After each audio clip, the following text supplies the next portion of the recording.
It's Arizona football today on another great Saturday in Tucson. The Wildcats getting set to take on the Utah Utes. Another noon kickoff. I'm David Kelly, joined as always by Glenn Howell, U of A football class of 1985. Glenn, a lot of injuries came out of that game against California in the first win in 21 games for the Arizona Wildcats.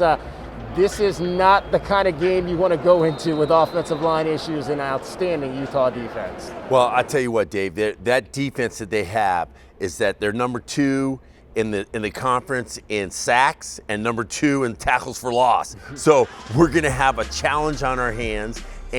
But you know how they say one of the fiercest animal in the world is a wounded Wildcat. It's interesting, yeah. And you talk about that defense. My one to watch is their outstanding linebacker, Devin Lloyd. When you talk about tackles for loss, he's got 19 on the season, leads the Pac-12 in sacks. He is going to be a guy, number 0, that the Wildcats have to keep an eye on in this ball game. And then, Glenn, defensively for Arizona, it's a mix of guys. They've gotten outstanding play from Cameron Rising, their young quarterback, since he came on for Charlie Brewer early. Yes, you could tell this whole Utah offense is very, very young. They got 5 guys that are freshmen that are on that starting 11. So they started off slow during the season. Now they're just getting the wind behind their sails here. So they're very dangerous. They're a young team. Kyle Willingham has done a great job of recruiting, and you can tell it by their depth chart. They have young guys all over the place. Well, and it's a team playing with a lot of purpose, with 2 players who have died in the last year. It's a team on a mission to win the Pac-12 South Division title. All right, Glenn, I want to focus on 2 things offensively. We'll start with the quarterback, Will Plummer, who took a beating in that game against Cal, injured his shoulder, injured his hand. And one of the things that I noticed about the hand injury was it's very similar to what happened to Gunnar Cruz. Both of these guys got injured running in the open field on scrambles with the ball in their left hand, trying to defend blockers or defenders with their throwing hand.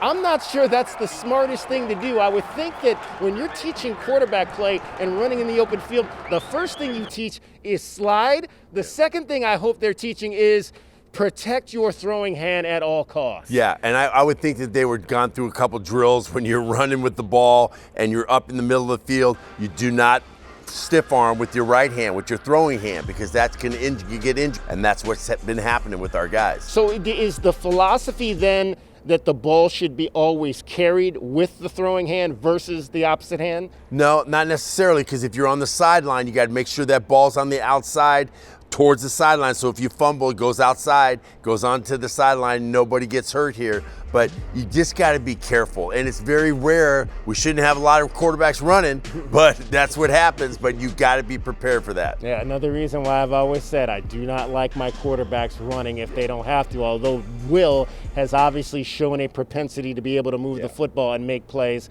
doing that. All right, the other thing I want to take a look at is some technique that I've noticed with Michael Wiley out of the backfield, Glenn, and this is with his pass protection. I'm going to show these 2 plays here and how on this first play here against Cal, he goes low in the gap, makes a really nice play here to give Will Plummer some time to make this throw here, going low. Now, second time, though, he does this later in the ball game, he completely whiffs on going low. Is that the proper technique for him to be diving at a defender in pass pro, or should he be engaging in an upright position there? Well, I think the first play, what they did, it was the quick pass, so they had to get the guy's hands down.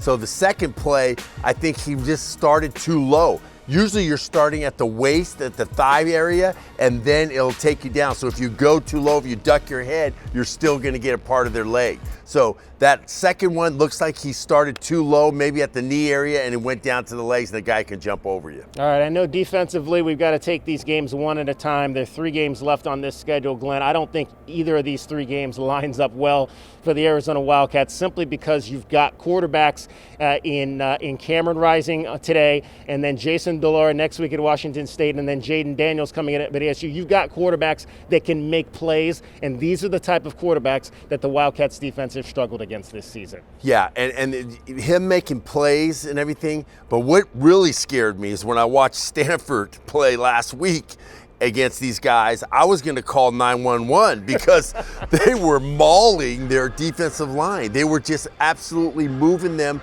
4 to 5 yards off the ball. and they were averaging 9.6 yards a carry, which is very scary. These guys up front for Utah, I think they're gonna line up short splits, and they're gonna try to run at us, straight at us, and just try to shove it down our throats. Is there anything you noticed differently about the noon start last week and maybe the way the guys came out and played early in that game? No, I didn't really feel that it was a big change or anything. I just think they were just a little excited to play in the sun, a little bit. I think that was good.